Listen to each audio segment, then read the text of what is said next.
Gentlemen, it is 7 o'clock. It's showtime. Will you please silence your cell phones, please, and stand and join me in the Pledge of Allegiance.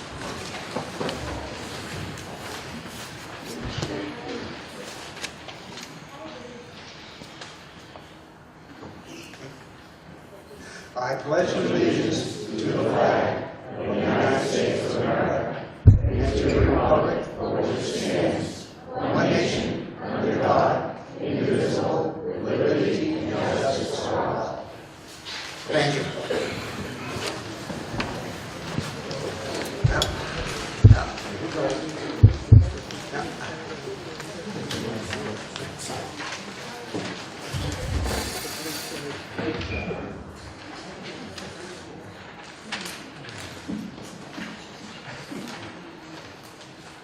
Microphone has a mind of its own. That's fine.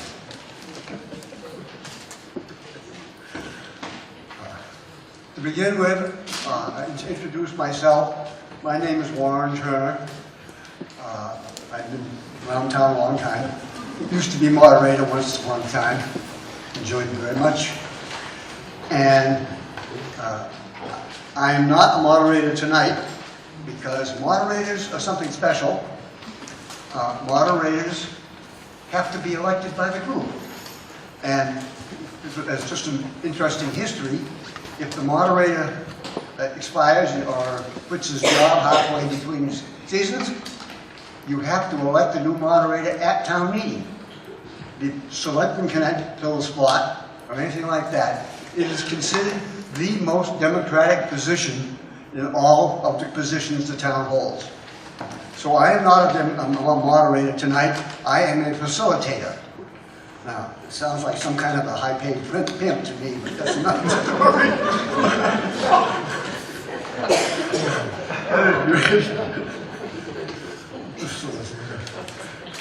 So, the rules for the debate are as follows. The town of West Bridgewater is excited to host the Candidates' Night in the Middle Senior High School Auditorium on Tuesday, April 3rd, 2018, tonight. The forum/debate will commence at 7. Doors will open at 6:30, and this correspondence provides you with the rules for the event. At 7 o'clock, the event facilitator will state the following. Thank you all candidates for running and taking the time to be here tonight. A citizen having the right to choose their leaders through elections is one of our most sacred values. Thank you to the local cable company, particularly Ben Smith, for providing coverage of this event so all residents will have an opportunity to view tonight's event on subsequent evenings on public television.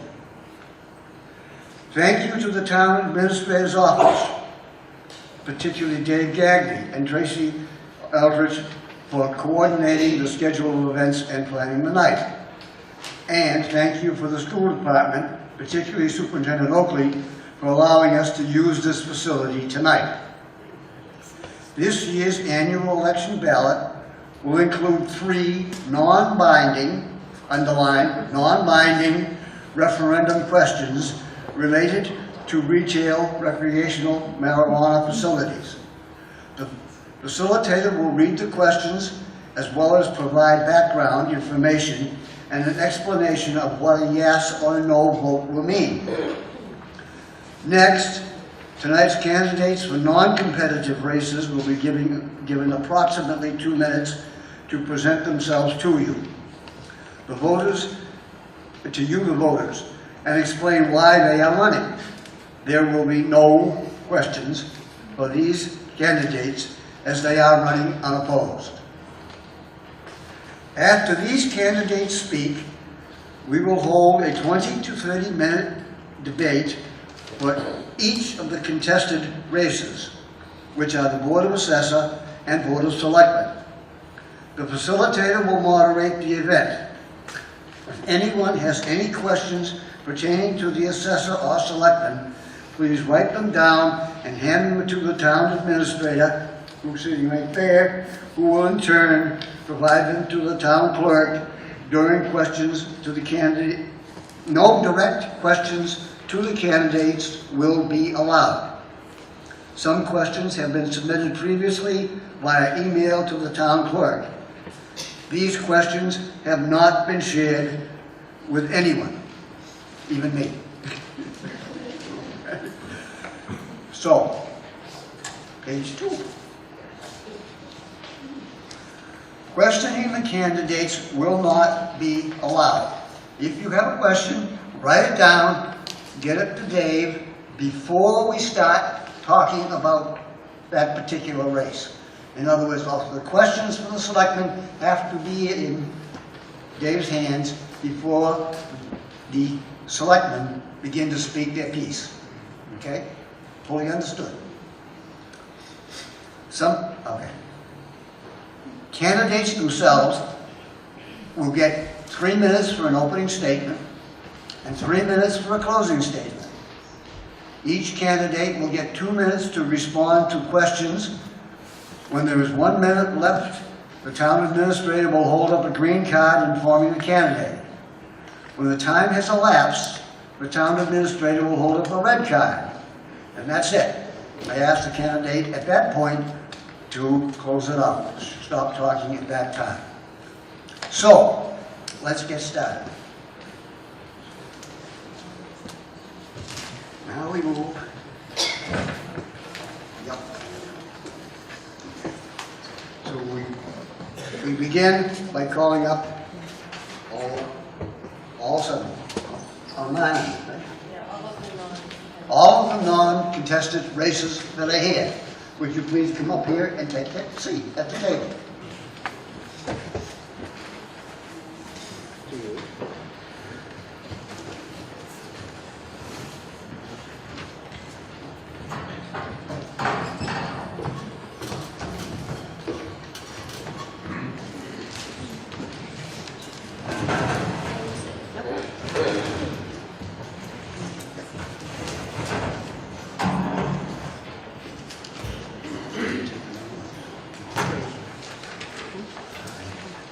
Candidates will be heard in alphabetical order. The first candidate is the incumbent moderator, Jim Benson. And Jim, will you come up here to speak?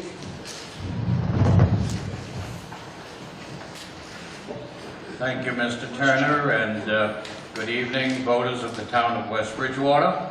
I want to thank Dave Gagney, Tracy Aldrich, and Iannitelli for their job in putting tonight together.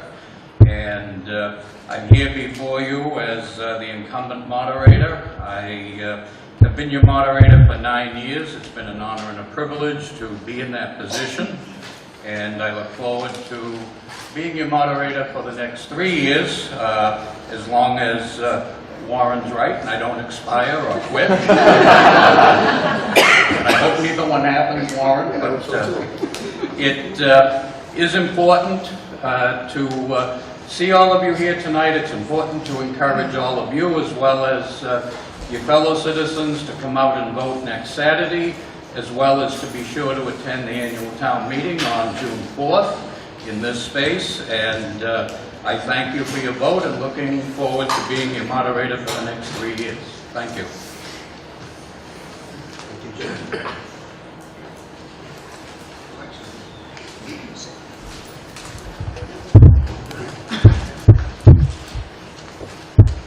Lest it be misunderstood, election is a week from Saturday, the 14th. Okay? Not this coming Saturday. Okay, the second one is Paula and Bunker, Housing Authority, incumbent. No, she knows. This one, You get much better than that. My name is Paula Bunker, and last year you elected me to a 3-year term as the newest member of the Board of Assessors. In addition to that position, I am seeking the open seat of a 5-year term on the Housing Authority. I have been indirectly involved with the residents at Esther Drive for the past several years and know many of the residents personally. So when I was told that Nancy Morrison was not running this year, I chose to run. The current members of the board, along with the director of the Housing Authority, Teresa, are a great group of people who have watched out for and looked over the seniors at Esther Drive.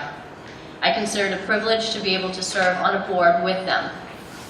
I realize that following in Nancy's shoes is going to be very difficult, but I do take that very seriously because she's been a very valued member of the community for a very long time. Although I am running unopposed, I do ask for your vote, and I appreciate your time. Thank you.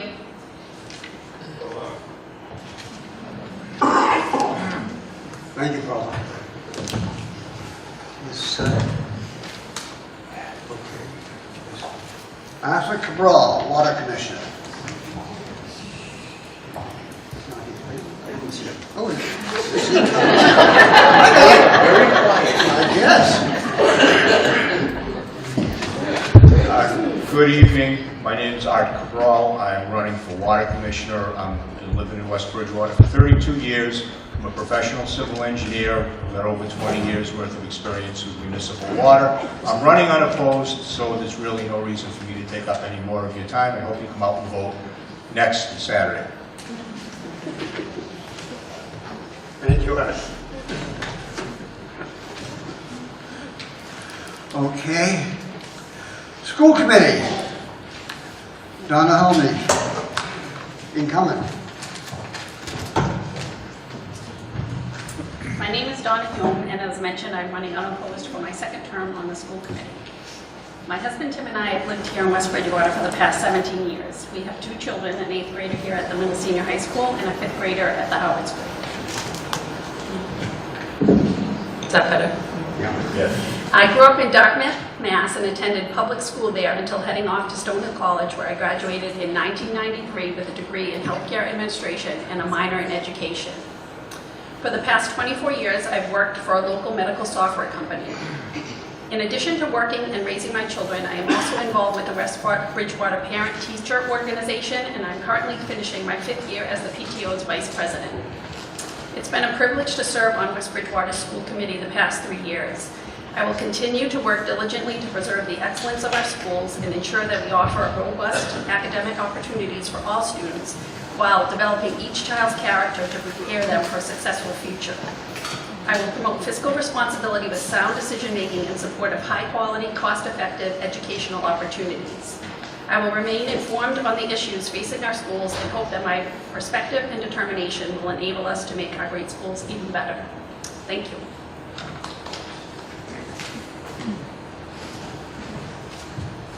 And the next on the docket is our town clerk, Iannitelli. Hi, my name is Iannitelli and I am your town clerk. I am running unopposed for re-election, and I would like to thank all of you for supporting me during my first 3 years in office. I would like to ask you to vote for me on April 14th as a sign of support and to let me know I'm doing a good job. I also would ask you that if you see Marion Leonard or Nancy Morrison around town, that you thank them for their great service all their years they were town clerk. The job of town clerk is quite an undertaking, something they both did with great pride and determination. And I can only hope that people will say the same of me someday. Thank you very much. Thank you, Ann.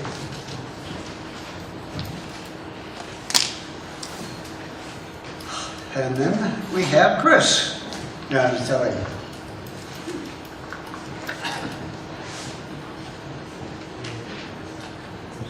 My name is Chris Iannitelli, and I am running for re-election to the Department of Tree Warden.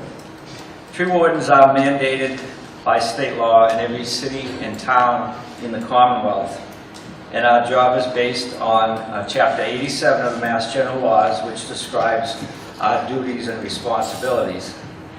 I have been your elected tree warden for 27 years, and if elected, will begin my 10th 3-year term. There's 3 parts of my job, or 3 goals that I try to accomplish each year, and one would be to create policy to protect new trees from construction, to monitor town trees for hazards, and through our hazardous tree program, trim and remove hazardous trees. And then thirdly, to encourage new street tree plantings throughout the town through donations and state grants. I appreciate your vote. Thank you. Thank you, Chris. There is a typo in the program which has Chris's name as Christopher B. instead of Christopher D. I don't think it's going to affect much on his vote. Okay. The next candidate is Library Trustee Deborah Lancaster.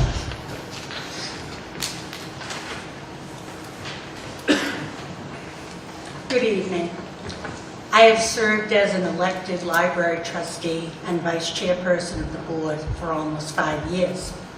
During that time, there has been a significant turnover in the trustees due to both retirements and personal commitments. However, the chairman, David Church, and I have been 2 long-serving trustees. This has been a transition period because our library director of more than 26 years, Beth Rose-Smith, retired. Due to my strong background in human resources, I coordinated the recruiting, screening, and hiring process for our new library director, Ellen Snowenbus, and the new position of assistant director. During Ellen's tenure, there have been many changes at the library, a lot of positive changes, including increased evening hours, as well as the library being open on Saturdays during the summertime. Because of her vision and the vision of many of the staff, there have been a lot of new programs, including A Stitch in Time, which is for knitters and crocheters, Baby Sing and Play. April is National Poetry Month, and the library will be sponsoring a blackout poetry drop-in. You'll have to go on the website to find out what that's all about. We've been loaning out equipment such as telescopes, cake pans, and guitars. And our very popular Museum Pass program, which can only be done because of the Friends of the Library and their fundraising efforts, give passes to families for the Children's Museum in Boston and Easton and the Edaville Railroad. Remember, the library is not just for books anymore. Thank you.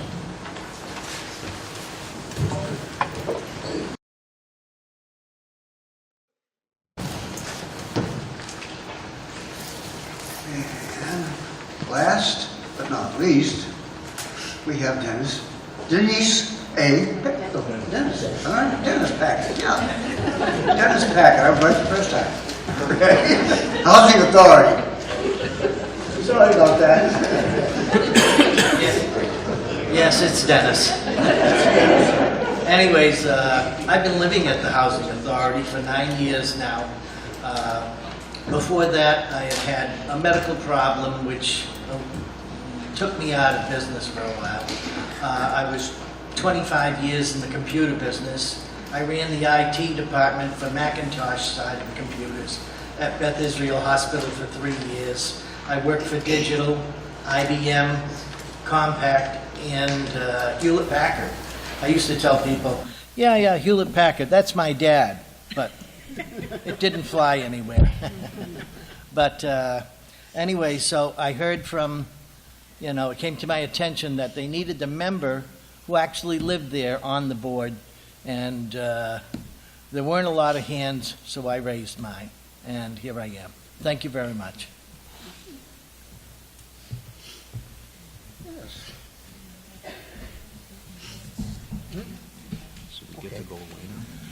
And that concludes our portion of unopposed candidates, and you're all excused. You're excused.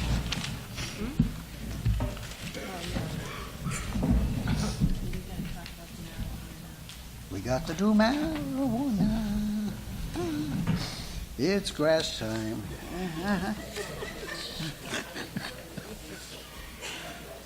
Okay. You got to get the right page in front of me here. Okay. Okay. There we go. I found it. I found it. I knew it was there somewhere. Okay. Okay.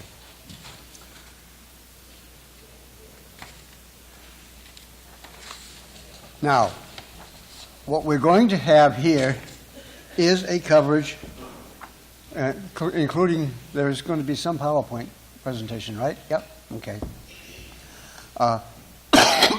On the questions on the ballot. Now, for background, a year ago November, buried in the hubbub of the presidential election, we also had a question on marijuana. All right. The town of West Bridgewater failed to pass that question by about 52 votes. Okay.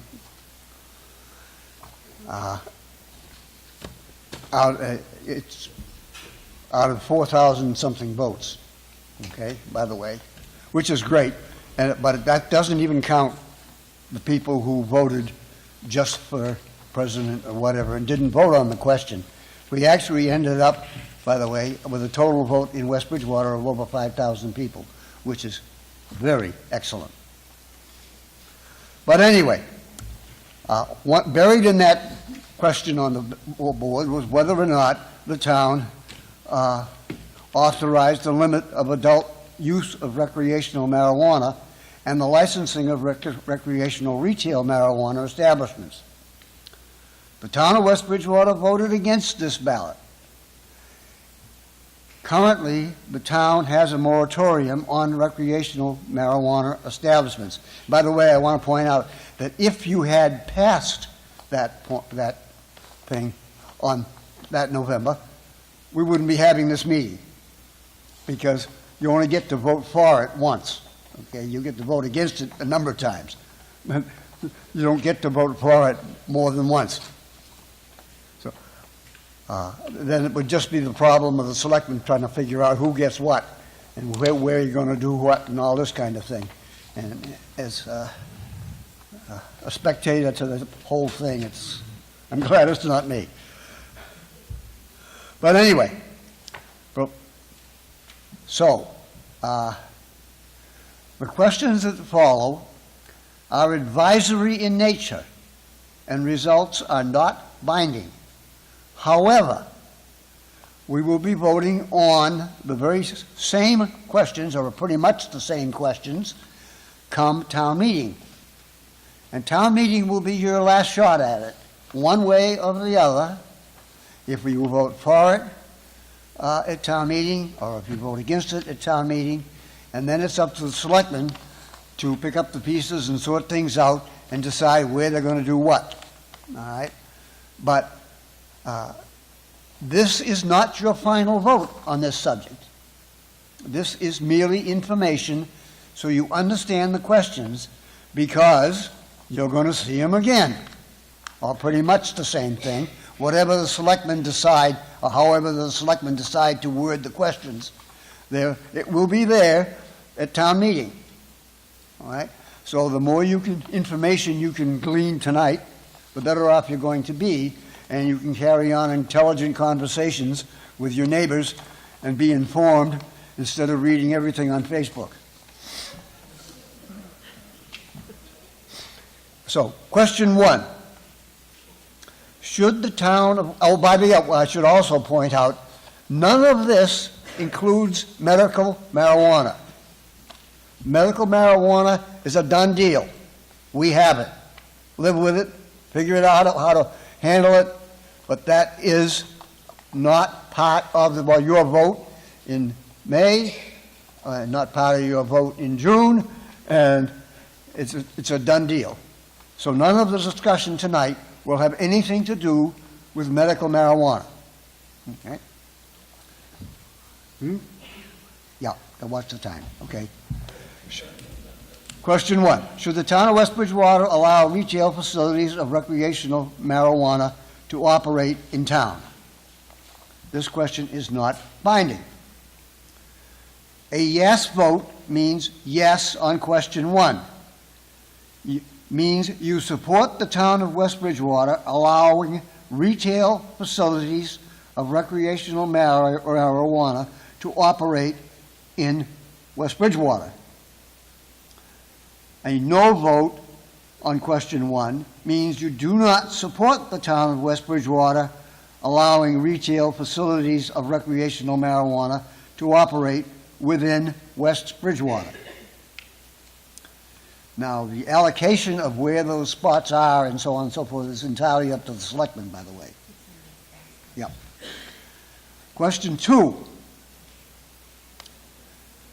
Should the town of West Bridgewater allow operation of facilities that cultivate and distribute to retail facilities of recreational marijuana? This question is also not binding.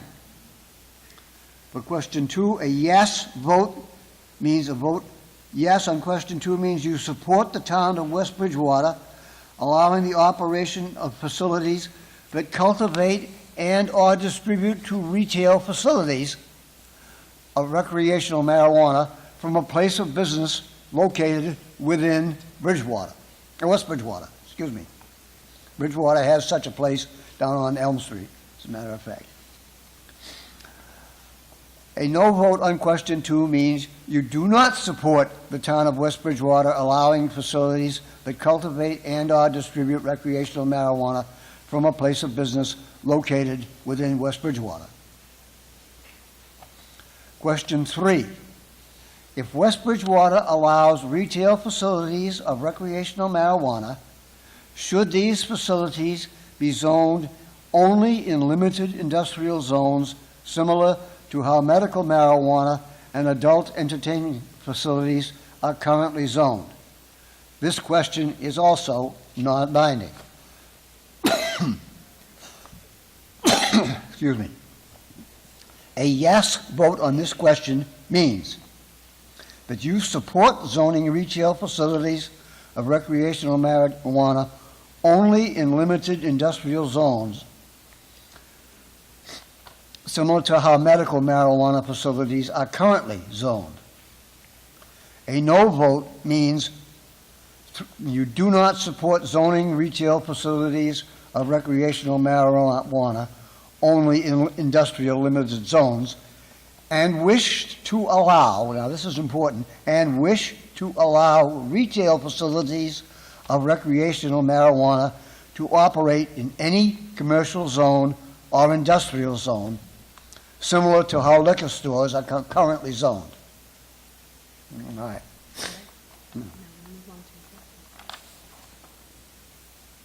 Move on to what? Oh, well, maybe I was just going to say, does anybody have a question on clarification on any of these issues? Now, I don't want your opinion. I don't want that kind of thing. If you do not understand something, this is a good time to get it cleared up. Looks like I did my job. Okay. Fine. So we move on to the Board of Assessors. Would the two of you please come up?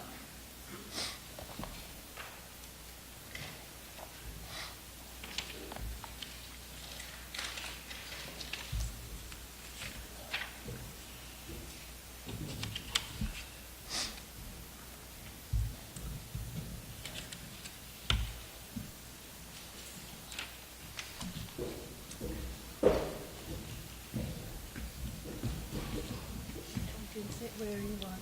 You want to sit over there? You want here? I'll let it- If you could sit over here, Okay. Okay. we'll ask you to sit over here. Okay. Before you do, I'm going to ask you to pick a number. Cheryl, come on over. You're the incumbent, so I'll have you pick a number.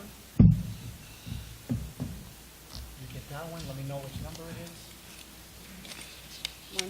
So she's going to make the opening statement, Mm-hmm. and then she will make the final closing statement as well. Okay.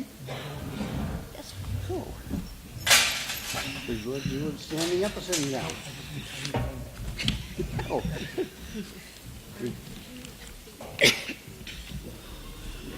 You're not even going to come close. Don't worry about it. Okay. Not even going to come close. Okay. Would you like to sit and talk? Or? Yeah. I think I feel more comfortable. Oh, okay. One thing we want to do is make you comfortable. We're nice people here. Yep, you're live. Okay. All set? All set. Okay. Hello, my name is Cheryl Smith. I'm currently a member of the Board of Assessors, and I'm running for re-election for my 6th term of office.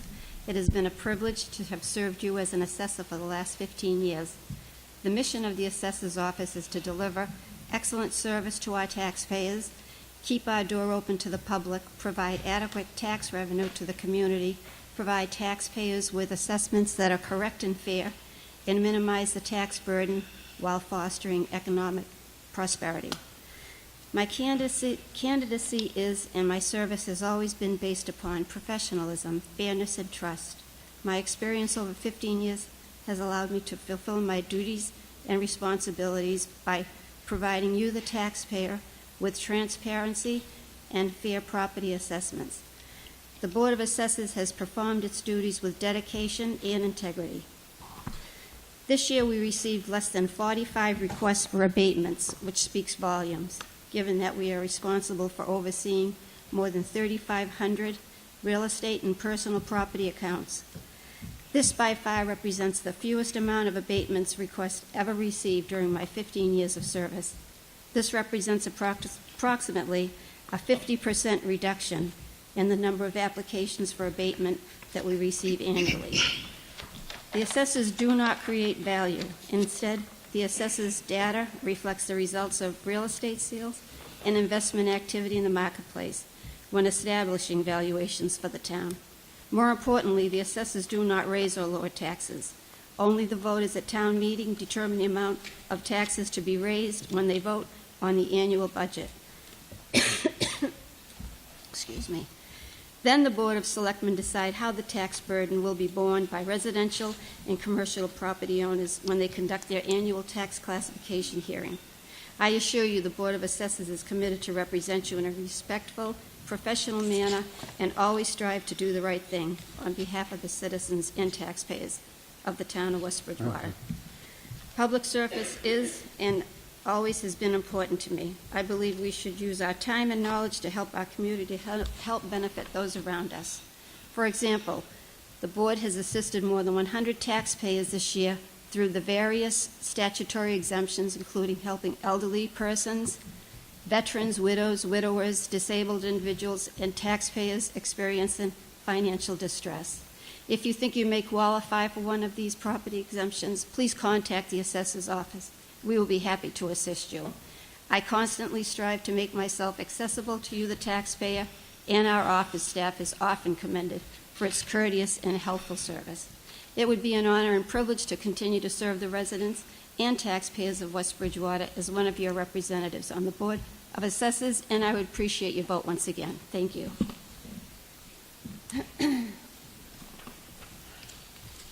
Okay, moving on. Good evening, everyone. Let me get your microphone so you can do all this stuff. Just a little. And here. Thank you. You're alive. Good evening, everyone. My name is Deborah A, and I am seeking the position on the Board of Assessors. I've lived in West Bridgewater for 22 years. I'm an Army veteran, a children's book author, and I have volunteered with the American Cancer Society. I have also worked with adults that have developmental disabilities and some with traumatic brain injury. I have been attending the Board of Assessors meetings for almost a year, as well as a couple from the Water Department and the Selectmen's meetings. I do not have the experience that my opponent has, but I will learn the job and I will take the required course as soon as possible. If asked a question that I don't have an answer for you, I will find the answer and get it to you promptly. I am a new voice, and I believe some changes in the board's meetings could help the board be more user-friendly. I will treat everyone with dignity and respect, and I have always worked hard in everything that I have done, and I will work hard for the people of West Bridgewater. I look forward to your vote. Thank you. Okay. I have here a question for both candidates. Would you vote yes or no to having your meetings video recorded to be watched on West Bridgewater Community Television, Channel 9, and on West Bridgewater YouTube? If your answer is yes, why? And if your answer is no, why? And once again, we go first.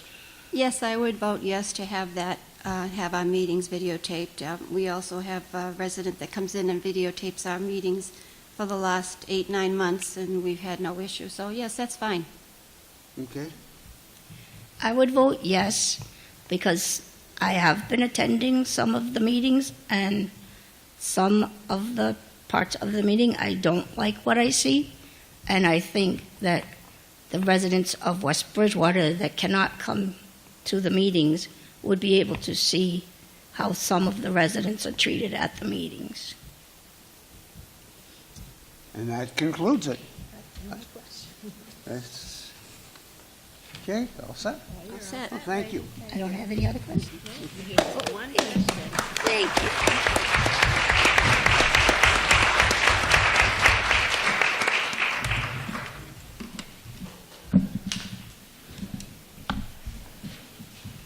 And the 4 selectmen candidates might as well start coming up. It's your turn.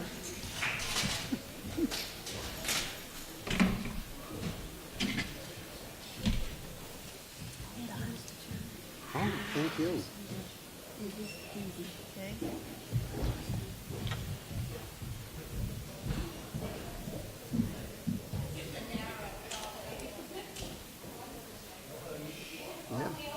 Yep. No, Deb? So Neil, you're over there. I am? Yep. Yep. Denise, you're Looks here. to me like you're over there. Far end? Jim, you're on this side. Far end or the? Nope, Jim, you're over here. I'm over there, Yep, mixing up. yep, you get the last mic. It's okay, it's fine. Okay. No? Yes? Right? Or are we back? Denise and Jim. Where would you like me? Jim, you should be over here. Yeah, great place. It depends on whether it's left from out there or left from back here. I thought they had to be underneath their names. Okay. Neil and Jim. We're picking numbers. Got to draw some positions. Yes, are we picking numbers? Okay.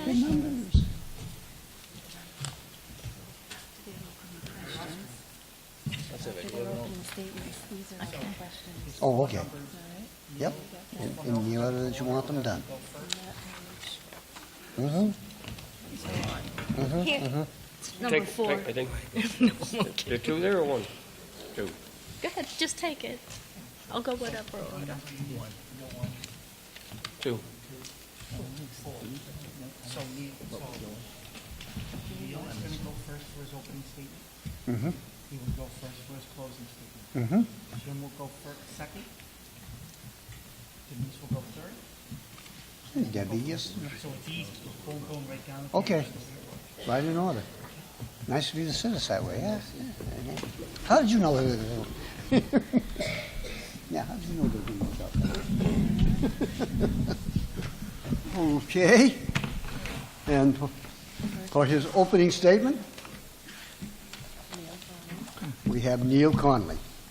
Good evening. My name's Neil Conley. I am running for Selectman. I've been in town for 32 years, Don't mess town up. resident. Okay. I've always come to town meeting, special meetings. I understand the importance of when you run for office. I've held office in my union for many times. I ran for moderator against my friend Warren Turner. Now we're friends. And, and that was back in the day. And then after that, I got involved in union politics. I've been executive board, vice president, president, organizer, business agent. I've been there for 25 years, so I had some people believe in me. My wife Mary, I'm back with my family. I want to recognize them. And as I said, being a business agent, being an official of a big union, you negotiate contracts, and you talk with not just your union members, but you also talk to big developers. You negotiate. You have to sit across the table from these people downtown Boston, see all these big high-rise buildings. They're multi-millionaires, if not billionaires. I sit right across the table from them. I feel like I'm talking to Donald Trump. We have to negotiate, try to get our workers on the job. And when we do that, sometimes you have to make some deals, wheel and deal, not under the table, but above board. So some of these rich contractors want to go to the right or to the left. But I think everybody in town, wherever you work, deserve a decent wage. I'll always back the people in this town. I'll always help you. If I don't have an answer, I will get it for you. Regardless what you do, next Saturday, whether you vote for me or not, I'm going to be there for you. I've always come to town meeting. I've always spoke up, not just to be heard, but on a lot of issues. Regardless, whenever I left a meeting, I go to the dump, not for fanfare, but people say, thank you for speaking up. Some people have a problem of talking, public speaking.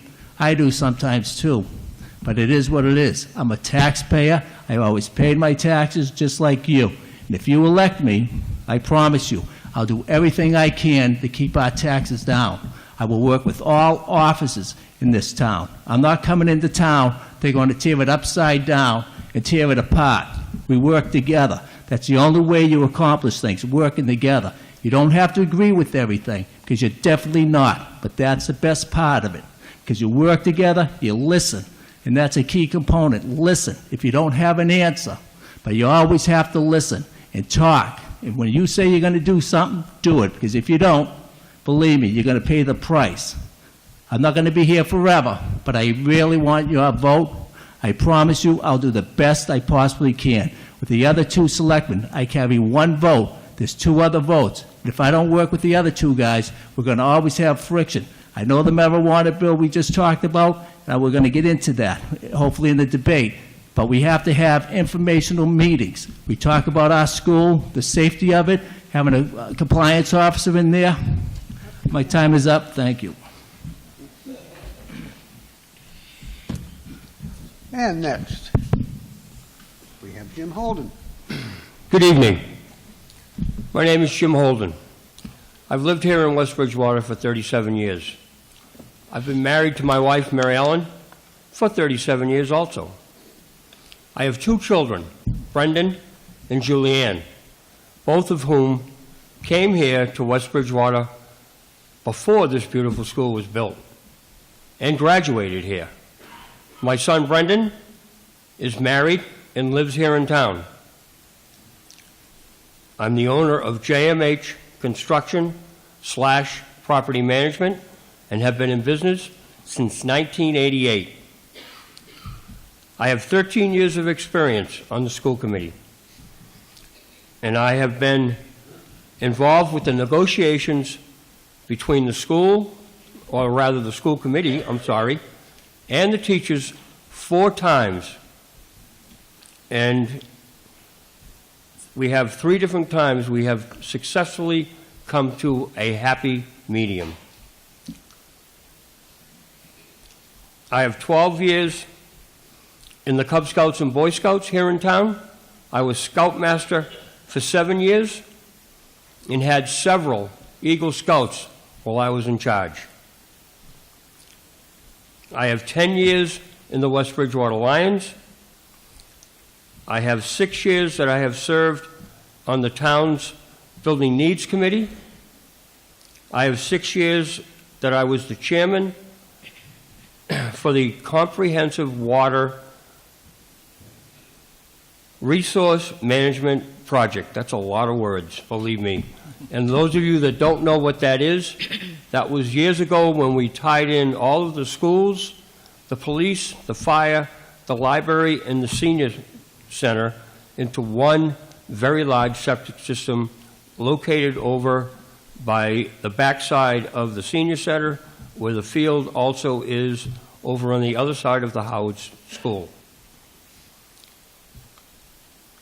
I have 5 years also of being the school committee's representative to the West Bridgewater Middle Senior High School project, which is what you're sitting in right now.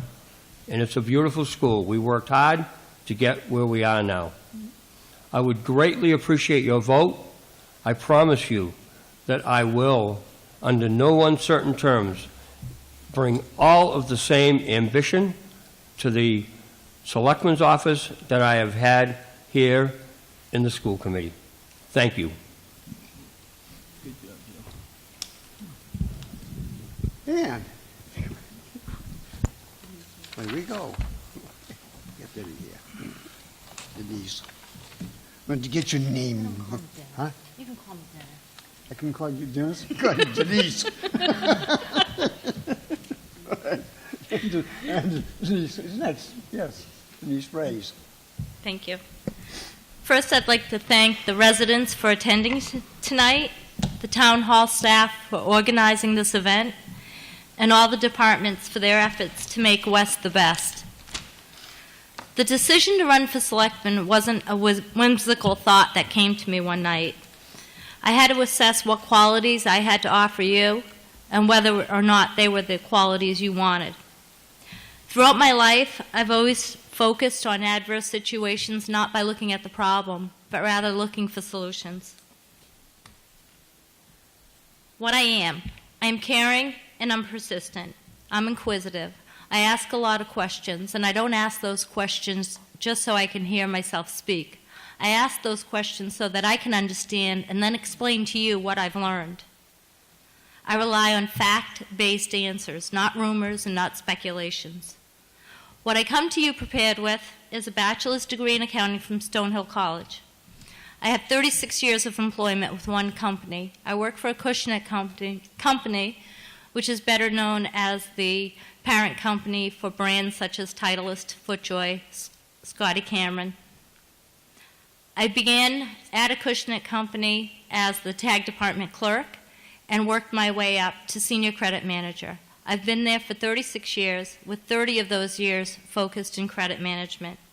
I have a staff of 18 that reports to me, and it ranges from credit to office services, microimaging, and our mail department. I believe I have a fair and reasonable management style. I don't believe in micromanaging. However, I do expect excellent service for all of our customers, and I believe every taxpayer and resident of West Bridgewater is a customer. I hope that you've seen through the water department debacle my willingness and drive to research, and that I put forth my best efforts. I've proven myself not only through the water department issues we've had, but I've also chaired and co-chaired and participated in several bankruptcy committees. These are sizable bankruptcies where millions of dollars were at risk for unsecured creditors, and I put forth my best efforts to achieve the best possible outcome for the creditors. What you can expect from me is that I'll play an active role in determining and taking whatever actions are necessary to protect our best interests. I'll ask a lot of questions. I'll make fully informed decisions, fully informed recommendations to you pertaining to our budgets, capital expenditures, risk management, and quality of life. I will support fair and competitive compensation. I will not support dishonesty, deception, or retaliation. Yes, I have a strong personality, but regardless, I am sensitive to the residents. Thank you. And finally, Debbie Lancaster, who has spoken to you before as a library trustee. Good evening. I have lived in West Bridgewater for 17 years, having grown up in Cambridge and moved from Boston. During that time, I have attended many of the annual town and special meetings and have voted in nearly every election. 5 years ago, I was asked to run for library trustee by our retired library director, Beth Roll-Smith. I have continued to serve on the library board during the transition that I talked about earlier when Beth retired and we hired the new library director. I've met with department heads of the police, fire, DPW, library, and the Council on Aging. I've also met with community leaders, with residents, and I'm trying to gain a sense of what issues are important to both voters, business owners, and residents. Should I be fortunate enough to win the election, I intend to have regular weekly office hours at the town hall, both in the afternoon and the evening, for any resident that wishes to meet with me. I also am maintaining a public email address where individuals can send me an email to bring something to my attention or to discuss an issue that's important to them. The most important message I would like to impart to you tonight is that as an elected town official, I will represent the residents and business owners of West Bridgewater, not my own personal opinions. A perfect example of a future issue could be the selling of recreational marijuana in West Bridgewater, which might increase our tax revenue and keep property taxes from increasing. The current Board of Selectmen have placed the 3 questions, the non-binding referendum questions, on the ballot. And I think that getting that feedback will help the Board of Selectmen in making decisions in the future. Although I personally feel that recreational marijuana retail stores is a good idea, what I will vote on is what the residents want through the referendum, through public hearings. And I will vote based on what the residents want, not my own personal opinion. I believe that many small towns like West Bridgewater are at a crossroads in the 21st century. As the urban areas infringe on what used to be small rural communities like West Bridgewater, hard decisions have to be made concerning future development and growth. I have personally witnessed so many changes in West Bridgewater during the past 17 years that I've lived here. The increase in traffic, many new homes, and many new businesses. I care deeply about West Bridgewater, and I hope that you will consider voting for me. Thank you. Thank you, David. Okay, question time. Okay.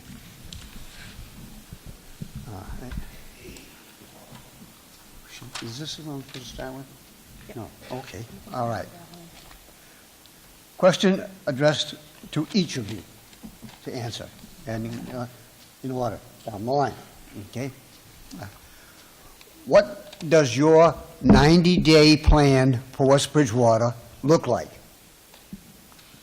Do you have one? Yeah. 90 day? Yeah. I didn't think I had 90 days. I thought I had 1 day. But when I do get in there, there's a learning curve. You have to see what's going on. You have to see your personnel you have that you're going to be working for. Then you got to see the rules, the laws, and everything. Just because you're a selectman, there are bylaws, there's laws, and the things you can do and what you can't do. When I go in there, see the town hall, make sure I see all the personnel, if they need anything or anything like that, if I can help them. I'll be working with the other 2 selectmen, and we're going to get it done. I want to see how our police department's doing. I want to see what else is going on in the town. I have some things I want to discuss later on, hopefully in this debate. But the main thing is you got to make sure you know what you're doing before you go out there and run. It's a little crawling process, but once you get up there, you get out there and you meet the people. That's the #1 goal. We work for the people. I'll never forget that. I work for the people. There's some things, like I just said earlier, I've been listening to people on the Hub, Facebook, and talk to you personally. You have issues, but everything you have to remember costs money. And I hopefully can get some things done. Our senior citizens need a lot, and inflation is hurting us right now, but we have to get a lot of growth. We have to go after grants from the state and federal government. Make sure we have grant writers to get that money, regardless what it is. If there's a penny out there, we have to make sure they're going to get it. So that's my start, and like I said, you have to crawl before you walk, but I'll be up and running as soon as, and I'm looking for the help of the other 2 selectmen that are in there. Thank you, Neil. Jim, your turn. 90 days, 90 days. Well, 90 days are going to go pretty fast, I'm sure. But to get familiar with the office, for starters, to get familiar with working with the other two selectmen, making sure that we, for lack of a better way to put it, agree to disagree, to understand what direction they're looking at for the town to go, and to help them to bring it in that direction. Also, to understand what all of our department contracts are, where they're at, are they high, are they low, are we in the ballpark with the surrounding towns, to make sure that everybody is paid accordingly and not overpaid or underpaid. It works both ways. And last but not least, to help build the town, to see if we can bring in more commercial and residential living, as well as, hopefully, to make our roads better and to improve some of our sidewalks. That's it. Thank you, Jim. Well, I believe I'll work well with both Anthony and Eldon. We've had a good relationship. We don't always agree on everything, but I believe at the end of the day we can still hug each other, and I hope that will continue. Although it won't be done at every meeting, I don't see us hugging each other anymore. First 90 days, so you start with your homework before you even get the job. I believe the plan should be to focus on efforts to reduce or stabilize the tax burden on residents and businesses, efforts to become more efficient and spend tax dollars wisely, and to enforce transparency and accountability. The first question I'd like to see answered, or at least I'd like to help me understand, is what are our long-term and short-term goals? I did a little homework first and found out that at the end of 2016, the town of Avon had a $7.5 million stabilization fund. As of Friday, we had $780,000 in free cash and $2.8 million in our stabilization fund. I'd like to understand how Avon got so much more money than us in our stabilization fund, and what is the right number to have in a stabilization fund? It's a tremendous burden on our taxpayers to pay our operating expenses now while trying to save for the future. But there's value in saving for the future. But what's that right number? I need to understand that. Accountability. Departments should work as teams, not in competition against each other, because at the end of the day, you are our customers. You are who we need to satisfy. We don't have the financial wherewithal to buy the biggest and best equipment all of the time, but if I'm convinced we need it, then so be it. Let's support it, let's get it, let's buy it. But at the end of the day, I want to see the results. Whatever we're told that equipment's going to do for the taxpayers, let's see it happen. Thank you. Thank you. During my first 90 days, I would try and gain a better understanding as to how town government works, how the selectmen work with the town administrator and the various departments that the selectmen oversee. I realize that there are some boards and some departments that the Board of Selectmen do not oversee, and so I would like to be more familiar with that. I would like to learn from Anthony and Eldon a little bit of how the town budget works and the whole process involved prior to town meeting. I would like the opportunity to get feedback from residents by establishing office hours and spending time going to places like the senior center and talking with people during the lunch. I was over there about a week ago, and I found out things about the town that I never even knew. So everything is a learning experience. And I think that it's absolutely critical that you understand the inner workings and organization of town government so that you can do a good job at being on the Board of Selectmen. Thank you. Thank you. The second question. We'll start this one with Jim. What is your formal education and how does it relate to the role of selectman? Well, most of my formal education, as you're all well aware, is the fact that I've been on the school committee for 13 years. and the school committee has approximately half of what the town budget is. My role on the school committee, number one, is the budget.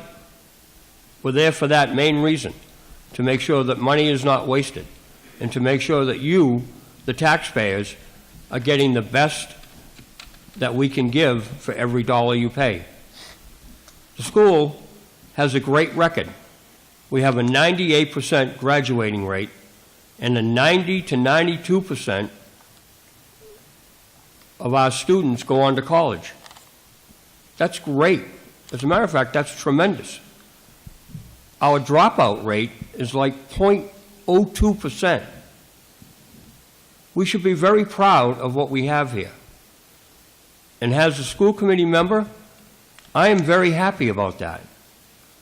Along with that, I am also well aware that we are fully responsible. Well, I'll end it at that. Thank you very much. Okay. You're up again, Denise. Oh, thank you. My formal education is I don't have a high school diploma. I have a GED, but I was able to go to Stonehill College and achieve my bachelor's degree in accounting. I also have 30-plus years of experience in credit management. I've chaired various credit committees, as well as acted as either president or vice president of various credit organizations throughout the country. I am currently a board member of the Federation of Credit Management. I manage my own bills pretty well. At least my husband's happy with that so far. I'm frugal, but I'm willing to spend money as long as I see value in it. And I hope that if elected, I'll have the opportunity to guide you towards what I think are wise and value purchases of your money and continue to keep this the great town it is. Thank you. Thank you. And, I believe that formal education can sometimes be overrated. I have attended college. I have attended numerous trainings over the years, including graduating from a police academy. I've been to FBI fingerprint school. I'm a certified human resources professional, but I have many years of experience in both law enforcement, corrections, as well as operations management and human resources, including union negotiations, payroll, as well as investigations of sexual harassment and discrimination. I feel that a plethora of experience is what makes somebody better at their job.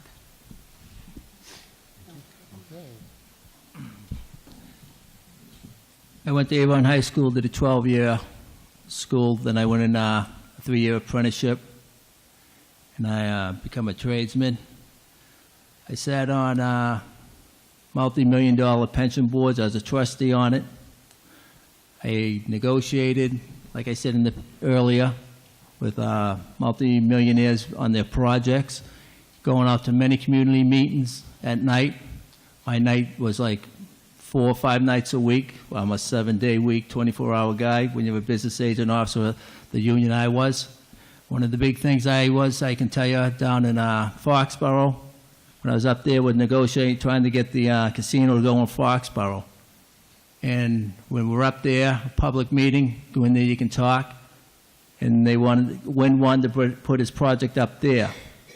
And townspeople didn't want anything to do with it. They shut it down. They were guaranteed $15 million a year for 15 years, guaranteed. And it could go up, but it wouldn't go down. So my experience, how to be a selectman, like I said, it's a learning curve. I can bring these qualities to the table. And more important, like I always say, it's listening to the people.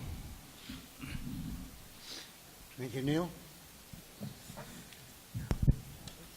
Now we start with this one. Yes, indeed.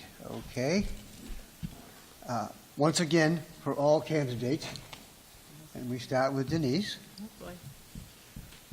What is your opinion on each of the marijuana questions on the town election ballot? So I'll explain why I would answer yes to all 3 ballot questions. I view marijuana and alcohol equally. Some people drink because it's socially enjoyable, and others to help cope. I'm not going to answer the question why they do it. I don't have that answer, but they do. Just like prohibition on alcohol, prohibition on marijuana has been fought and lost. Meanwhile, far more powerful and deadly drugs have taken over. I suspect every person in this room has been affected by the opiate and Percocet crisis. Maybe it wasn't your brother or your sister or your daughter or your mother or your child. Maybe it was a friend, their loved one, or a distant friend. A perfect world we don't live in, so we must do the best we can with what we have. I believe the answer to all 3 ballot questions is yes, subject to proper zoning, strict regulation, and strong enforcement. I foresee if you are not 21, you cannot purchase marijuana. If you are 21 and you buy marijuana for a minor, expect to suffer the consequences.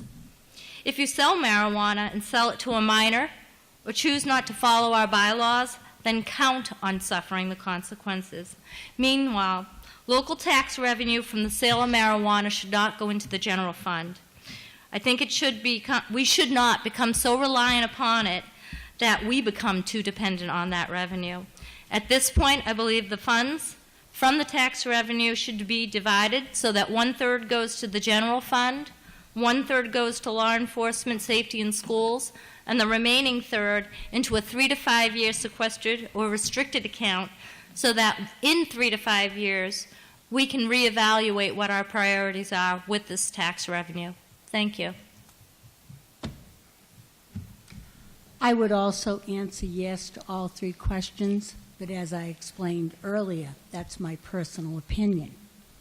If I were representing the voters of West Bridgewater, I would want to see the non-binding questions and how they're answered, coupled with public hearings to determine what the residents want. And I think that's the key here, okay? Not my own personal opinion. Thank you. Neil?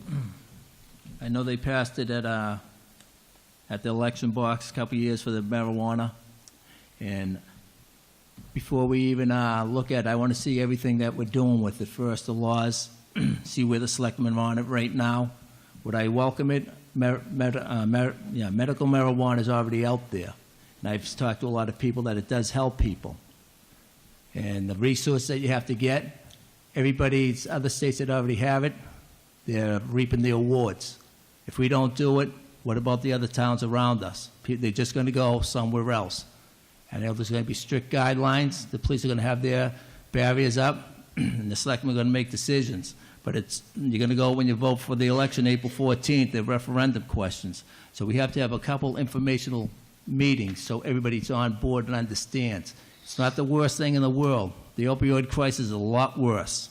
They're going to get it somewhere, whether it's in our town, East Bridgewater, Whitman, Abington, wherever. But I'm going to pay attention first before I make a decision. But I believe in medical marijuana, and if we can get resources from it, a lot of it, how we divide it up, that'll be between the selectmen, more important, the townspeople. I'm going to wait till after we hear that. But I believe in medical marijuana.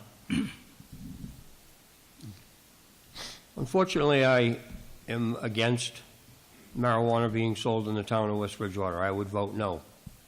But I would vote only no because of my personal feelings, not because of what I think the town wants or what everybody else feels. If I had a choice, I would like to see us do some informational meetings on it.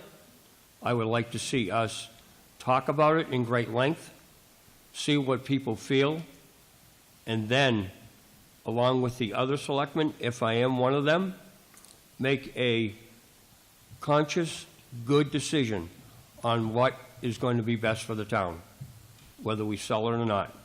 As far as it being sold all around us, it's coming to that. I don't deny that. And I know all of you also don't deny that.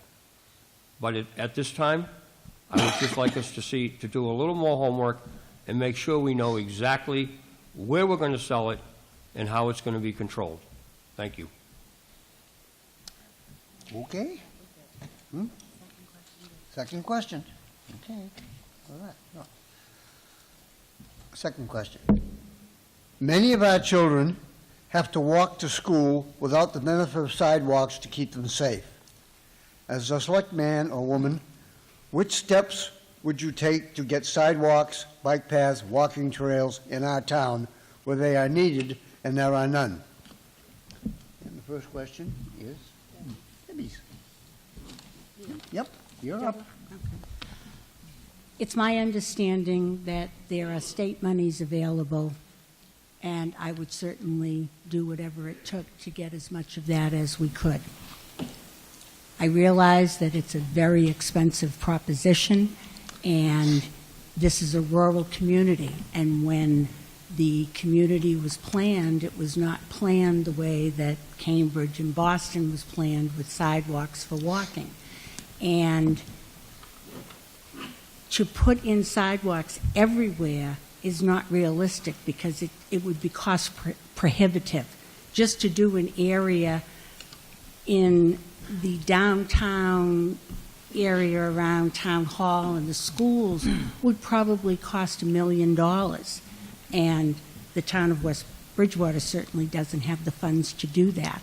So I would say that we should look for other avenues, state funds, federal funds, or whatever monies might or could be available, and then prioritize where the sidewalks are needed most. Yep. I think on the sidewalks, they've already put a committee together to look at it, and I don't really know where they're going to put them all, how they're going to go about doing it, because I've been in this town for 30 years, and when you rip up a sidewalk, there's a lot of work involved in it. Am I against it? No, absolutely not. After the last election, and I want to go around our schools in our town where we can be fixing them up. At the last election, well, maybe 2 ago, one of the voters came out, she tripped and fell because there was a big break in the path, right where the Lions Clubs collect their money. And I went to the special meeting, it was fixed. But if the roads that are already there, the sidewalks, let's try to fix what we have here. And when you talk about monies, if you're going to do this and you have to really put your heart to it, you can't just go out there and say we're going to do it, do studies and everything like that. 20 years later, nothing's done. You've got to figure out where the cost is going to come. I've always said you always go after the grants from the state and federal monies, if there's any out there. But then if you really want it done, the people that are going to volunteer on these committees, they're going to put it all together. Now you look at the PowerPoint up here. I've been asking this for 3 or 4 years. Now we have it. Now it's all going to be up here so we can see it, see what's going on. But you got to remember, if you don't get the grants and you really want it, you're going to have to spend the money. I know the highway department, when they plow the streets, the sidewalks, they do an excellent job. And I know they've all broke, some of them are broken up, and we need new ones. But remember, either you're going to pay for it, or it's just going to go down the road, and we're going to go on to something else. Am I for it? How are we going to get the money? I do not know. But when the study's done, if that's what we want, that's what we're going to do. Thank you, Neil. Mr. Turner, can you repeat the question, please? Certainly. Many of our children have to walk to school without the benefit of sidewalks to keep them safe. As select man, woman, what steps would you take to get sidewalks, bike paths, walking trails in our town where they are needed and there are none? It's my understanding that the town is already pursuing, a grant for some sidewalks. I'm not 100% sure of that, but I understand it is in the works. I would also take time, if I were selectman, to sit down with the school department along with the highway department and decide where the priorities are. And then, of course, I would ask the police department what they think are the busiest roads and where they feel they're the most needed. I know that there is conversation about having them on Howard Street, on the other side of 106, on South Street, on North Elm, and other areas where children walk or have no choice but to walk to school. I would like to see sidewalks personally throughout the whole town. Whether that's feasible or not, I don't know. But I think that we need to get some different departments together and make a decision. what roads are prioritized with sidewalks, and how do we start the process. I think grants and wherever else we can find the money is a great idea. Thank you. Thank you. So first, I commend Chris Iannitelli for identifying and exploring grants available through the Complete Streets funding program for sidewalks, crosswalks, and lighting, to name a few. This program was actually initiated through the Department of Transportation in 2016. There are funds available. Whether or not we'll qualify for the projects we want to do, I don't know, but I would be interested in learning about it. What I can tell you is that I don't know how to build streets. I don't know how to build sidewalks. What I have heard is that the sidewalks are very expensive. So it's something I need to learn about. And I will learn as much as I can. When I got involved with the water bill issue, I knew nothing about water meters. It was a thing in my basement in the corner that spun around most of the time. That's all I knew. But I invested the time and energy to learn, and I attended all of their meetings because I wanted to learn. How else was I going to explain anything to you, I know, through Facebook, but to help you understand why your water bill was so high and what you could do?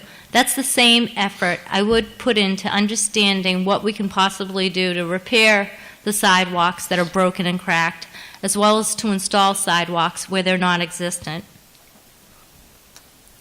There are grants available. We need to continue to seek them. And from what I understand, Chris is a pretty good grant writer, so maybe we should be utilizing his skills in other areas as well. Thank you. Thank you.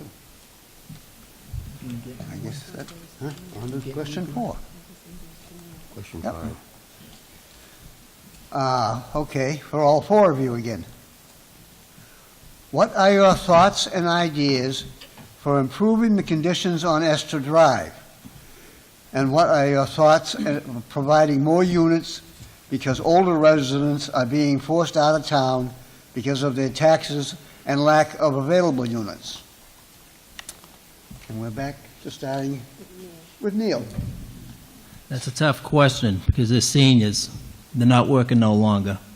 So they retired at an early age.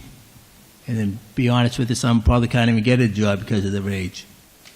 And when you're down here, when you retire early, everything goes up, up, up. So you retire here at this level, inflation force you out. Housing everywhere. I'm working in South Boston now, and it's crazy. The young kids coming up here, buying houses, it's going to be really tough. $500,000 right across the street from me, $550,000. I know we're talking about the seniors, and I understand Esther Drive. When I ran before for Moderator, I went down there, talked to them, I seen them, and I see them when I go to the dump. It's a fragile situation. And I was talking to Diane Perry, and she was saying, there's not many people that are leaving, but it's hard to get in there. Do we have to add more housing there? Will it be federal? Or what they're scared of, these other people, when they're coming in, because they're sick on whatever, they're changing the law. It's a federal law. It went to the Supreme Court, and they ruled that they can come in here, take the spots of those seniors. I don't really have an answer for it. How do you keep them in there? How do you want to keep them in there? We got to just make sure whatever federal money's coming in here, that we get what we can get from the federal government or state government. It's a tough issue. Being old is not easy in this state. My father, as he got older, my mother, he used to go to the doctor. Before he passed away, he was on 15 medications, and he couldn't even afford the prescriptions anymore because it's so expensive. Then you got to worry about housing, food, and clothing. I don't have an answer for that, but if there's anything I can do, me and the Selectmen and everybody in this town will all work together. We'll never turn our back on the seniors. At least I won't. Thank you, Neil. I agree with Neil. This is a tough question. I sympathize with all the seniors and their problems. And I also don't think that we should be pushing them out of their homes. They've been here for a long time, and they deserve to stay here. I think that if I'm elected, I will do everything I can to help them to be able to stay, to find out if we can build more housing, to find out if we can get grants or something of that nature so that we can build more housing and even better housing. Until we can do that, I really don't have an answer. And when the time comes, I hope that I will be able to give them the answer that they want.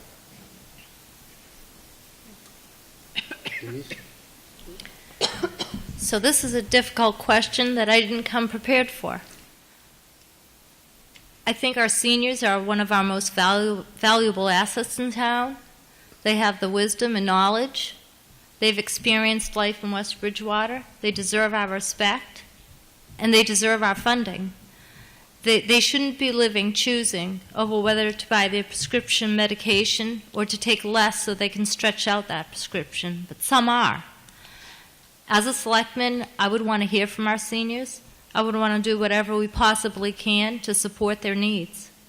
I don't have all of the answers, but I will take the time to learn more and do whatever I possibly can to speak on behalf of our seniors. Thank you. Thank you, Denise. As far as senior housing goes, West Bridgewater needs to find a way to build more senior housing. We have an aging population, and there are programs, state programs, development programs, where if you allow a developer to come in and build so many apartments, you can do set-asides for people with disabilities, for seniors, limited income.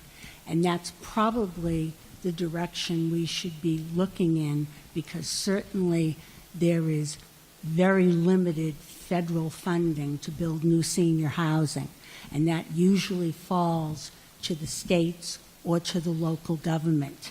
So that would be my idea as far as a solution is concerned. Find a way to continue controlled growth in housing, but if developers are going to come in and build more apartments, more duplexes, we need to find a way to get them to build additional senior housing. Thank you. Okay. 5. West Bridgewater doesn't get a lot of Chapter 70 money. We have low per pupil expenditures compared to other towns. What would you so do to help our schools meet the increasing needs of our students? And I think that's probably a good one for Jim. I think you're probably right, Mr. Turner. You're absolutely correct. Chapter 70 money is very low for the town of West Bridgewater. In comparison, I believe we're the lowest in the surrounding area. I believe we're probably the lowest in the state. And it's sad because there's no rhyme or reason for the equation that they use. Unfortunately, the only thing that I would suggest we do is start getting a hold of our state senator, along with whoever else we can, and see why they can't change it. Whether they will or not is another question. But in order to keep the school going, I think we need to continue school choice. School choice has been a tremendous asset to the town of West Bridgewater. When I started this project, when I started as a school committee member 12 years ago, the number was $10,000. The number today is $1.2 million that we receive in school choice money. We get over 100 applications every year. And we're lucky, and I do mean lucky, through all the work that Dr. Oakley does, to take 20 to 25 of them. We should be ecstatic that we have school choice because it has helped us tremendously. Thank you. So here's what I understand about the Chapter 70 formula for our school funding. It's been in place for years. No one understands the formula or can explain it. But yet we continue to accept whatever amount of money we are allocated to our schools. I'm sorry, but someone's got to explain this formula to me. It just can't be that complicated. We have educated professionals, and I think it's time we sit down with whomever we need to and say, explain this formula to us. If we are being allocated the proper amount of dollars, then so be it. At least we understand it. But if we're not being allocated the proper amount of dollars, then let's get it fixed. Let's find out what the right amount we should be allocated. Thank you. I read the budget narrative that went along with the school budget after meeting with Dr. Oakley, and this was one of the questions that I posed to Dr. Oakley. She explained to me about the formula. I can tell you that based on the budget narrative I read, we have the lowest per pupil expenditure in the Route 24 corridor, a little over $12,000 per pupil. We only get 25% of our funding from Chapter 70, whereas a town like Brockton, a city like Brockton, gets 75%. There's got to be a way to change formulas so that small towns can take advantage of state funds. Again, the way that the formula was done years ago should be looked at again. How we make that process work, at this time, I'm not familiar with it.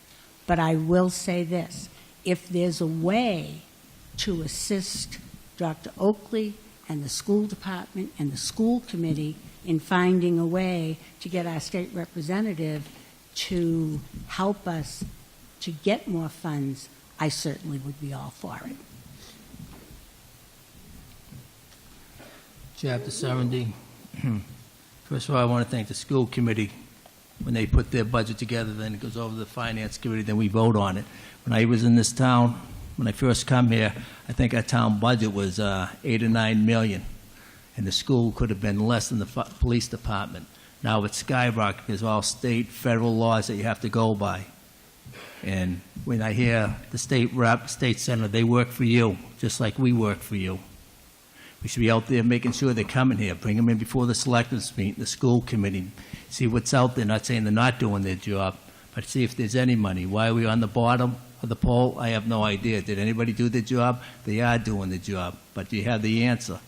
When you get involved in state language laws, there's a lot of fine print in there that you don't know until you say it sounds good. Then when you fall into it, so what did we get into this for? I was here when we did the school choice, and that was when the school choice was, we had, the enrollment was low in the town, and we're taking kids from other schools that wanted to come here, and we got their surplus. So if it cost $1,000 to educate a kid, we took that money. But education's getting so expensive. And to be honest with you, Chapter 70, I don't even know what it really is. But if there's anything out there, we got to hold our state senate and state reps to the highest standard. You have to bring them in. They're there, they work for you. So, and wherever, even our congressman, Stevie Lynch, if there's any federal dollars out there, they work for us. We have to use them, regardless what party they're of, what Republican, Democrat, Independent, they work for us. How you vote for them is a different story, but you have to make sure we're out there trying to get the money. Just on a quick note, to get back to Chapter 70 money, the FY19 proposed Chapter 7 money is $3,684,319. Everyone in this room should write a letter to our state senator and fight for every dime of that, because we will not get all of that money. But we should all write a letter and fight for all of it. Not only will it help the school, it'll help the town. I think that if I'm elected again, I'm sorry. That's it? Okay. You're it. Thank you. Okay. Oh, I'm sorry, you didn't have a turn, did you? Yes, we started with you. Started with Yeah, you. I'm all set. Okay. Okay. Okay. Started with you. Okay. All right. Keep going here. Okay. To all candidates again. Do you think a bottom line budget would be more helpful at town meeting? If so, please explain the definition of a bottom line budget and what it encompasses. I guess that goes to you. No, Denise, I'm sorry. Okay. Okay, do I think, we have bottom line budgets, first of all. Secondly, as far as, what was the second part of the question? What did they want me to do with a bottom line budget? Yeah. You mean an aggregate? Take the whole town and put it into, no, that's silly. Okay, first of all, you can't do that. You need, each individual department head needs to be responsible for presenting their own budget and providing us with the proof that that's the amount of funds they need. As far as at town meeting, what you can do is attempt to reduce that budget but at the bottom line. So let's say you're presented a $1 million budget. You can't pick apart each line item and say, no, I think it should be $50,000 for salaries versus $80,000 for salaries, or I think this line should be this. But what you can stand up and do, and I don't know the exact proper procedure, but I want to learn it, is stand up and say, that $1 million budget, I propose it should be $900,000. And then it's up to that department head and that department to figure out how to best allocate those funds to provide you with the services you expect. I believe I answered that question. Yep. I think Thank you. I dare say you did. Okay. You want a shot at this? I will try. Okay. There has got to be accountability, and to simply have a town hand a certain amount of money to each department and let them decide how to spend it is not a good idea. It's my understanding, at least the library does have a bottom line budget, but yet we are required by town government to list all of the expenses, okay? Some of them are contractual, some of them are bylaw protected, and those things can't be changed. There are things that you don't have control over. You don't have control over electric bills and heating bills and the cost of Comcast lines. So I would say that having a bottom line budget for the entire town would simply not work. Okay. You want a piece of this? Well, like I said, I got to learn something, and I really don't have an answer for that. But coming to the meetings for over 30 years, listen to these budgets, I know it's been dissected. It goes from board, the finance committee, and there's so much money. And if you nickel and dime things so bad, you're going to hurt your town instead of helping it. Now, some of these workers here, like she just said at the end, the costs are automatic, like lights, electricity, gas, whatever it takes to run it. But on that note, I really don't understand why, and sometimes you try to hurt your town because you want to save something, but yet you go out and spend something on like buying a vehicle or something like that for the town, like a fire truck, just say. But it is what it is. Bottom line budget. Well, I think it would be very difficult for the town and the departments within it to do that. I'll use the example of the schools. We are mandated by the state, which change several rules every year. We can't control a lot of them. We have students that come and go that require special education. Some of them actually have to go to another school and live there, and it costs us hundreds of thousands to do that. I believe last year we had one move in, and we hadn't even a clue that they were coming, and it ended up costing us around $300,000. The other part of it is the mandates that the state puts on us. For example, all of our children are going to be required to have a Chromebook because the MCAS is going to be taken by Chromebook in the next couple years. Chromebooks cost a lot of money, $180,000 to be exact. Some of our kids have them now. but they do not work all the time, and they need to be repaired. So I disagree with a bottom line budget. I think we need to be prepared. Thank you.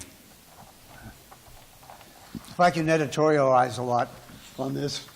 The place, if you want a detail on the budget, go to the Finance Committee meeting. That's where the fun is. That's where the fun. Every single line is scrutinized by that committee, and they do all the hard work. What you see in town meeting is just the top of the cake, believe me. I mean, the work has all been done. So if you want to find out what a detailed budget for each department is, go to the Finance Committee when that department has to make its presentation, and you'll get a very detailed explanation. And let me tell you, our Finance Committee makes them jump through hoops. They don't give any money away. So anyway, there will be one more question. And by the way, we're always looking for good people for the Finance Committee, and help Jim Benson on this one. Jim is responsible for appointing people to the Finance Committee.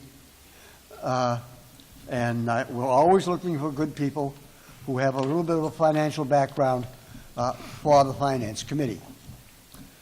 Okay.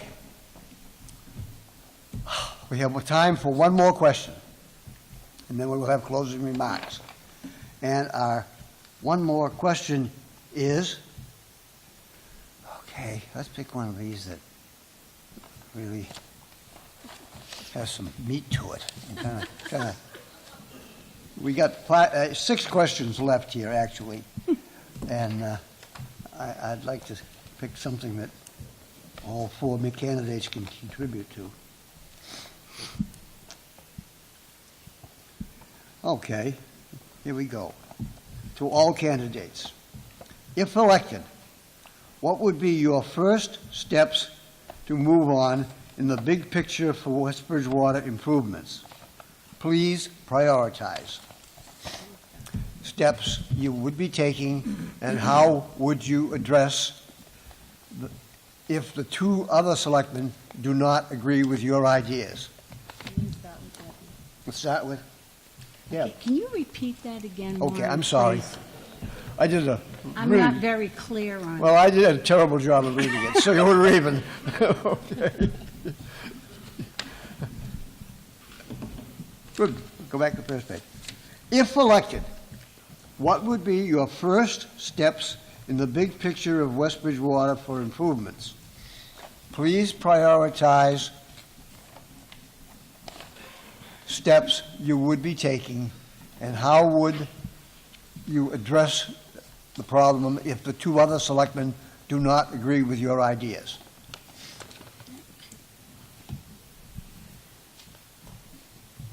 I believe that some of the most important improvements is school safety. School safety is a hot topic right now, and things that are happening in the world make the possibility of a school resource officer a necessity here in West Bridgewater. That's number 1.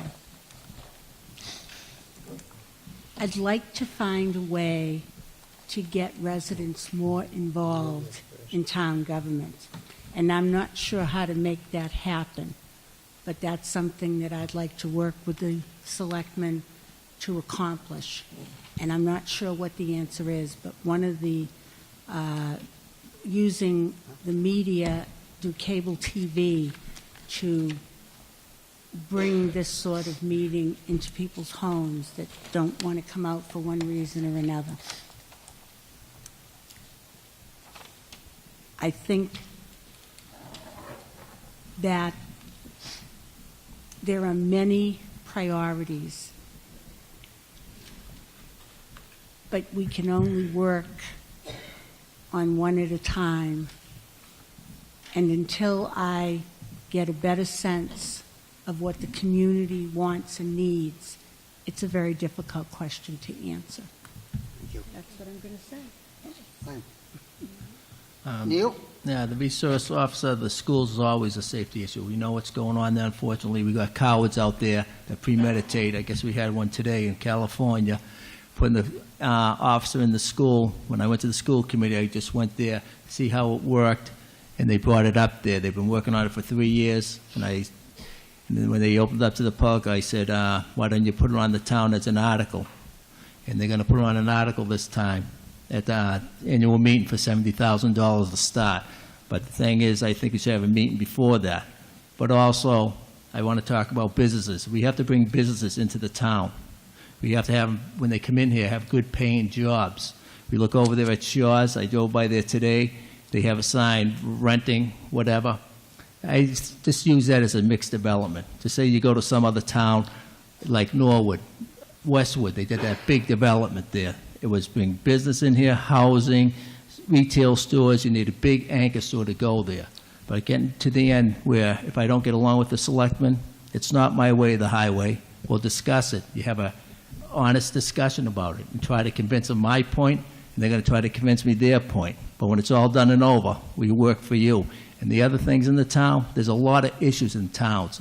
Just think what Brockton's going through, and we're smaller than Brockton. We've got to worry about the opioid crisis. We've got to worry about the guns. We've got to worry about this, that. And there's so many things we have to do, but you've got to prioritize them. What the top of the list is, safety will always be it. In my second opinion, is good jobs. So you're going to bring a business into town, try to have them bring good jobs, paying jobs with benefits. Unfortunately, I have to show a little favoritism, and that is with the school. I agree that we need to deeply consider an SRO police officer here. I think that the students will feel a lot more comfortable, as well as their parents. Secondly, I think the police station needs to increase their staff where it is feasible for the town as far as the cost.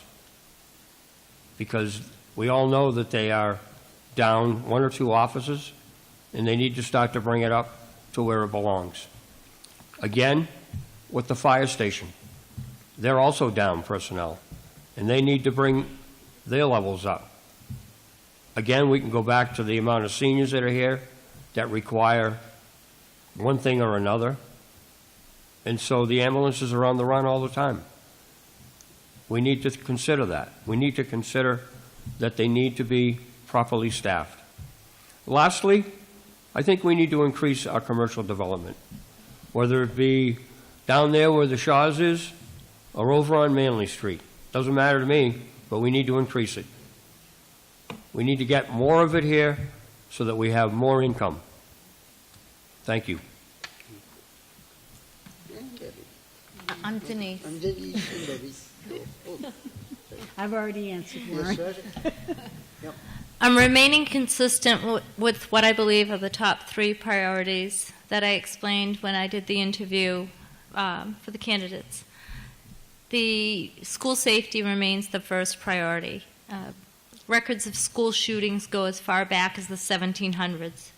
So it's not something new. It's just become more frequent and more deadly. I believe 100% we should have a safety resource officer or an SRO. But we can't be fooled. It's not going to guarantee 100% protection of our children or our teaching staff. What it will provide is our commitment to safety and crime prevention in our schools. One of our pluses on our side is the proximity of the police department to our schools. The SRO would be a sworn law enforcement officer to foster positive relationships with our youth, serve as a resource for at-risk youth, prevent or minimize vandalism, reinforce positive behaviors.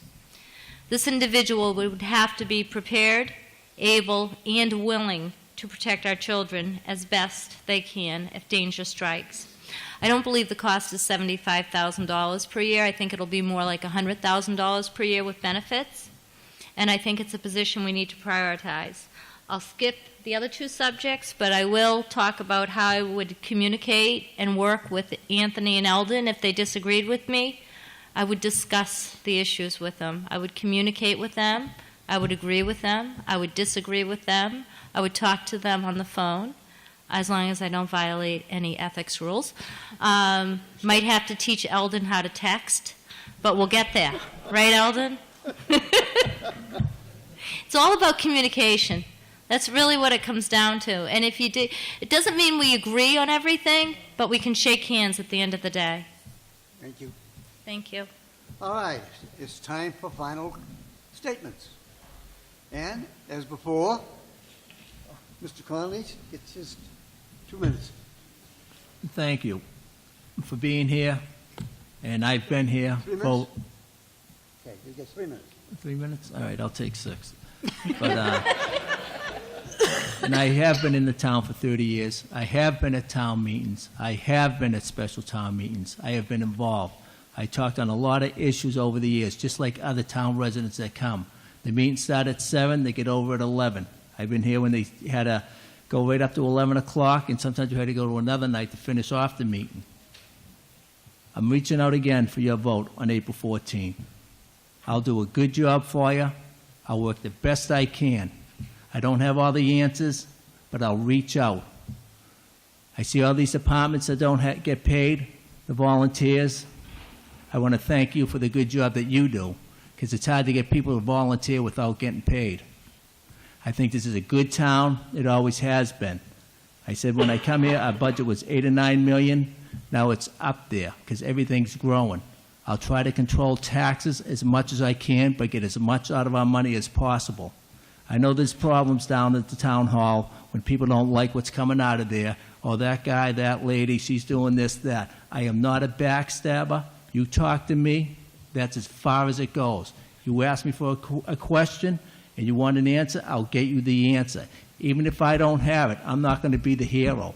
Eldon, can you help me? The secretaries in the office. I want to talk to all of them to make sure. We have to make sure sexual harassment, discrimination is not in this town, whether it's in the school or at the town hall, wherever. It's unaccepted, zero tolerance. I'm going to be all over this town. I'll be an on-hand selectman. I'll be visible. If you can't get in touch with me, I will get back to you. It's an important day, April 14th. There's many selectmen went through this process, and I've been at many of them. And all I'm asking you is for your vote. There's other people on the ballot that just as qualified, but I think I'm the person that can do the job. I will not let you down. Thank you. Well, I'd like to thank, For starters, I'd like to thank David Gagne, the town administrator, for organizing this evening. Second, I'd like to thank Iannitelli, for the town clerk, for fielding the questions. And lastly, but not least, Mr. Turner, for being the facilitator this evening. And most importantly, I'd like to thank all of you for being here. It's nice that you come out on an evening like tonight and show some support to what the town's all about. As I stated earlier, I think I have a tremendous amount of experience through my many years of being here. I love this town as much as all of you, and I hope that you will consider voting for me on April 14th, and barring no other promise, I will do the best job that I can possibly do, just as I have done in West Bridgewater school system. Thank you.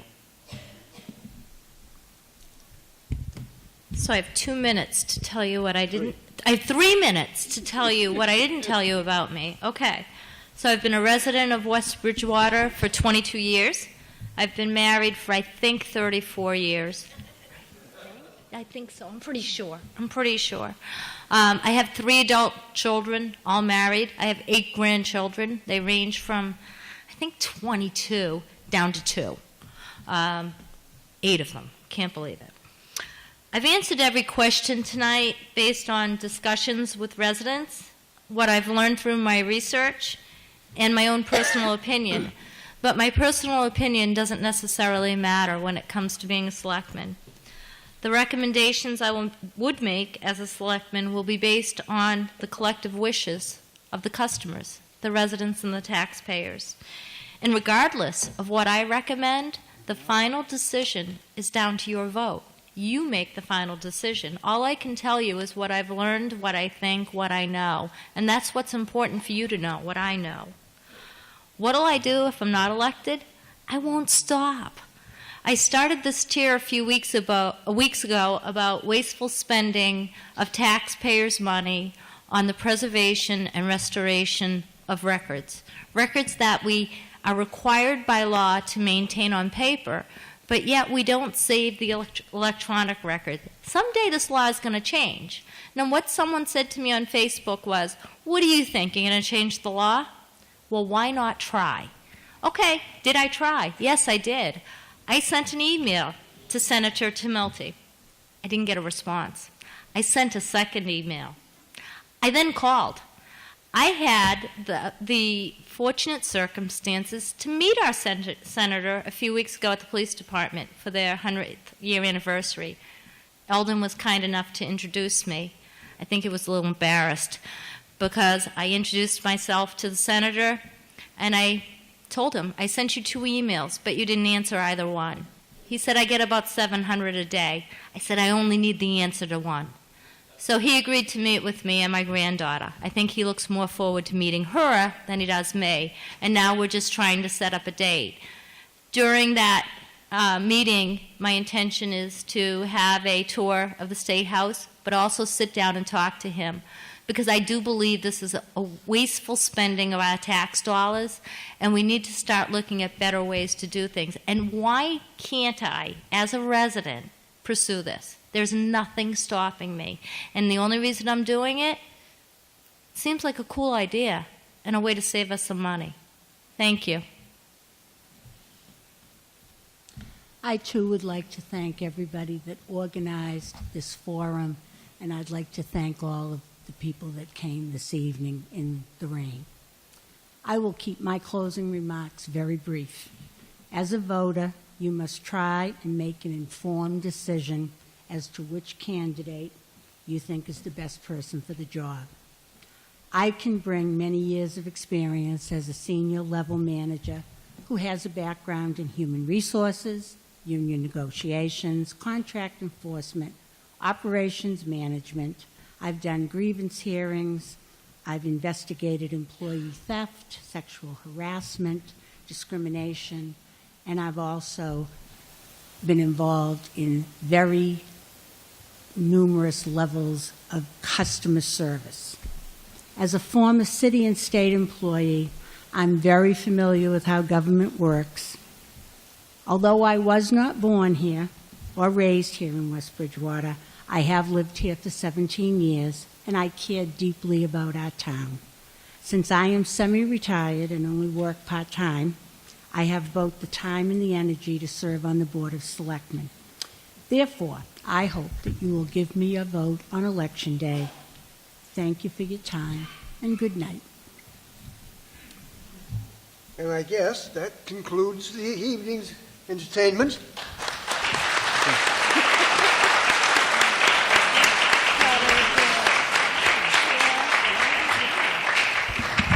And I expect all 4 of them are going to hang around for a little while if you want to talk to them one-on-one. Okay? Thank you.